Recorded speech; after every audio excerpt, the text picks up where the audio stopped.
सांगली शहरातील राम मंदिर चौकात उभारण्यात आलेल्या छत्रपती संभाजी महाराज यांचा पुतळा अखेर हटवण्यात आलाय। सांगलीतील शंभू प्रेमींनी पहाटे राम मंदिर चौकात या पुतळ्याची उभारणी केली होती। या घटनेची माहिती मिळताच पोलीस आणि महापालिकेचे अधिकारी तातडीने घटनास्थळी दाखल झाले।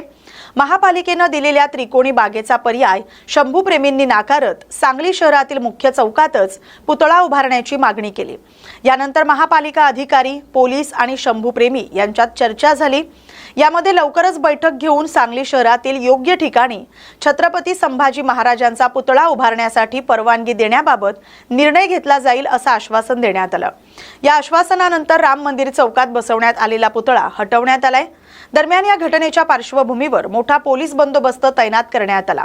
सांगली शहरात सध्या तणावपूर्ण शांतता आहे। शिवतेज सुहास सावंत, मी संभाजी महाराजांचा पुतळा बिगर संघटना कुठली नाही आहेच आम्ही पोरापोरांनी पुतळा बसवलेला आहे आणि नगरपालिकेने जो जागेचा प्रस्ताव मांडला आहे तो आपल्याला काही मंजूर नाही आहे म्हणून आम्ही पुतळा बसवला आहे। नगरपालिकेने जी जागा दिली ती कॅन्सल करायला पाहिजे आपली ही इच्छा आहे। तर ती जागा कॅन्सल नाही केली तर मी आणि पुतळा बसवणार, काढला तर मी परत पिटवून घेणार, पण मी पुतळा जर त्या बागेत बसला तर मी काहीतरी करून घेणार आणि मी महानगरपालिकेला जबाबदार धरणार।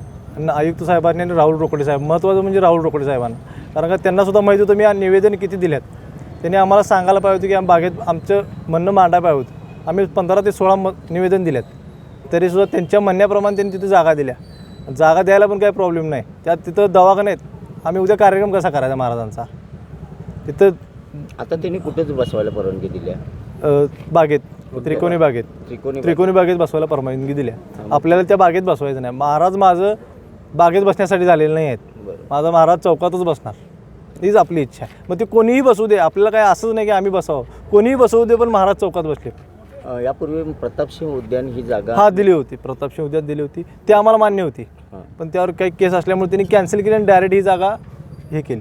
म्हणजे महापालिकेनं परस्पर केले आणि आता टेंडर पण वाटल्यात, पण आम्हाला साहेबांनी, DYSP साहेबांनी आम्हाला सांगितले की आम्ही त्यांच्यासोबत मिटिंग करून देतो, त्यामुळे आम्ही पुतळा हटवायचा विचार करत आहे। काही इथं परवानगी भेटणार नाही असं सांगितलं गेलं। इथं त्यांनी चौकात त्यांनी बसवायचंच नाही, त्यासनी त्यांच्या वार्डात नेऊन बसवायचा आहे पुतळा, असं काम आहे। आणि आपल्या माणसांनी टेंडर देऊन पैसे देऊन ते त्यासनी द्यायचं असं काम आहे महापालिकेचं आहेत नेते, मी नाव नाही घेत। आम्हाला इथं परमिशन द्या, आम्ही वर्गणी काढून बसवतो, आमची ही पण इच्छा आहे।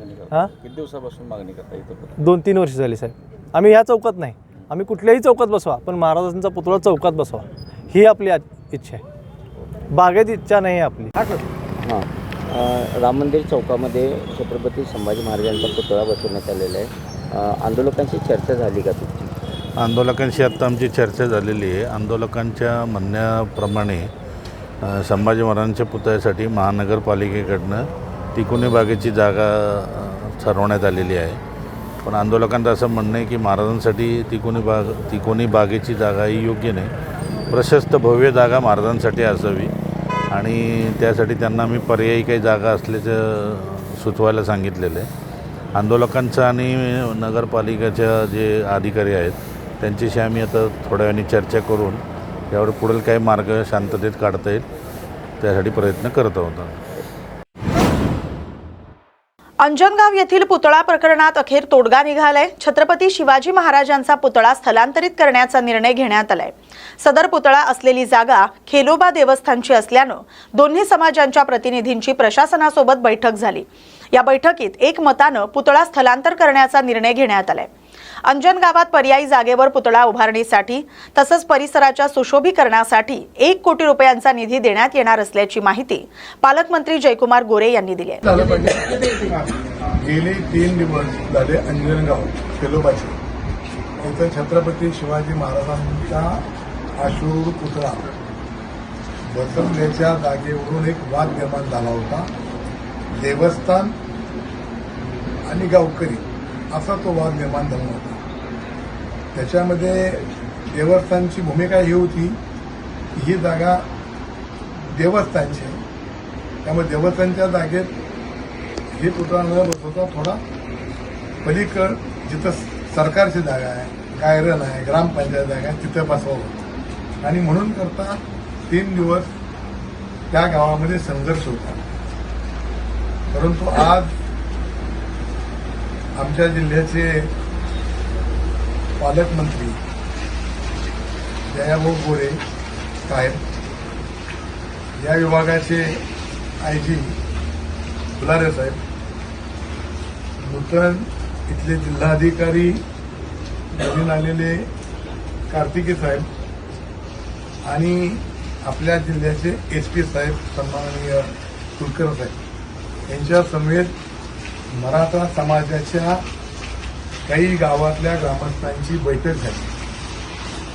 सकाळपासून जो वाद होता तो 814 ही जागा मोजावी आणि त्या जागेच्या ती जागा देवस्थानची आहे, ती जागा सोडून इतरत्र महाराजांचा पुतळा बसवावा आणि मराठा समाजाची मागणी होती की तुम्ही सक्षम अधिकाऱ्याकडनं ती जागा मोजा आणि ती जागा मोजल्यानंतर जर शिवाजी महाराजांचा पुतळा त्याच्यामध्ये आला तर दुसऱ्या ठिकाणी आम्ही हलवायला तयार आहोत. त्याप्रमाणे आज शासनाच्या वरिष्ठ भूमी अभिलेखांच्या अधिकाऱ्यांनी ती जागा मोजली. त्याच्यामध्ये महाराजांचा पुतळा हा 814 या गटाच्या जवळ येत असल्यामुळं मराठा समाजानं जे शब्द दिला होता त्याप्रमाणे तो पुतळा तिथून बाजूला बसवण्याची संमती बरोबर आहे ना दिलेली आहे. परंतु आता ते कुठं बसवायचा या संदर्भामध्ये शेवटी शिवाजी महाराजांचा पुतळा बसवत असताना तो देखण्या जागी सगळ्यांना दिसला पाहिजे आहे, सगळ्यांना त्यांच्यापुढे नतमस्तक झालं पाहिजे आहे, अशी जागा निवडावी अशी आमच्या ह्या सगळ्या ग्रामस्थांची मागणी होती. त्याप्रमाणे पालकमंत्र्यांनी अशा सूचना दिल्या की उद्या जिल्हाधिकारी साहेब, जिल्ह्याचे SP साहेब आणि मी स्वतः यांच्याबरोबर जाणार आम्ही तिथं आणि गावकऱ्यांच्या संमतीनं मग ती शासनाची जागा असो वेगवेगळ्या विभागाची जागा असो, जी जागा गावकऱ्यांना आणि SPंना आणि कलेक्टर साहेबांना मान्य होईल बरोबर ना, त्या ठिकाणी हा पुतळा बसवायचा आहे आणि त्या पुतळा नुसता बसवायचा नाही तर त्याला सुशोभित करण्यासाठी पालकमंत्र्यांनी 1 कोटी रुपये उद्याच्या उद्या मंजूर करण्याचं आश्वासन या सगळ्या मराठा समाजाच्या मंडळाला दिलं आहे. त्याबद्दल मी त्यांचं स्वागत करतो. मुंबई गोवा राष्ट्रीय महामार्गावरील परशुराम घाट इथं मध्यरात्री भीषण अपघात घडलाय. या अपघातात एकाचा जागीच मृत्यू झालाय तर 3 जण गंभीर जखमी झालेत.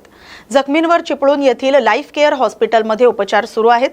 कार चालकानं परशुराम घाट परिसरात आल्यानंतर आपल्या ताब्यावरील कार भरधाव वेगानं चालवली आणि त्याचा वाहनावरील ताबा सुटला.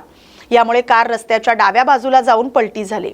या भीषण अपघातात रोहित संतोष भालेकर यांचा मृत्यू झालाय तर अन्य 2 तसंच चालक प्रतीक भंडारी हे जखमी झालेत. त्यांना तात्काळ उपचारासाठी रुग्णालयात दाखल करण्यात आले. या अपघाताची माहिती मिळताच महामार्ग पोलीस मदत केंद्र चिपळूण येथील पथकानं अवघ्या काही मिनिटात घटनास्थळी धाव घेतली. अपघातात संबंधित वाहनाचं मोठ्या प्रमाणात नुकसान झाले. पुढील तपास खेड पोलीस ठाण्याकडून करण्यात येतोय. नाशिकमधून एक अपघाताची मोठी बातमी समोर येते. दिंडोरी शहरात 3 एप्रिल रोजी सुमारे रात्री 10 वाजताच्या सुमारास एक कार विहिरीत कोसळली. या भीषण अपघातात कारमधील 9 जणांचा मृत्यू झाल्याची माहिती समोर येते. अपघातानंतर स्थानिक नागरिक आणि प्रशासनाच्या मदतीनं बचाव कार्य तात्काळ सुरू करण्यात आले. कार विहिरीतून बाहेर काढल्यानंतर त्यात एकूण 9 जण असल्याचं स्पष्ट झालंय. दुर्दैवानं सर्वच जणांचा मृत्यू झालाय. मृतांमध्ये सुनील दत्तू दरगोडे, राखी सुनील दरगोडे, उषा अनिल दरगोडे, श्रद्धा अनिल दरगोडे, श्रावणी अनिल दरगोडे अशी एकूण 5 नावं उपलब्ध आहेत, ती समोर आलेली आहेत. प्राथमिक माहितीनुसार हे सर्वजण दिंडोरी तालुक्यातील इंदोरे गावचे रहिवासी असून ते एका खासगी क्लासच्या कार्यक्रमासाठी गेले होते. या बातमीसोबतच महत्त्वाच्या बातम्यांमध्ये इथेच थांबतोय. अशाच महत्त्वाच्या बातम्यांसाठी पाहत राहा न्यूज मराठी 24/7. नवा भारत, नवा विचार.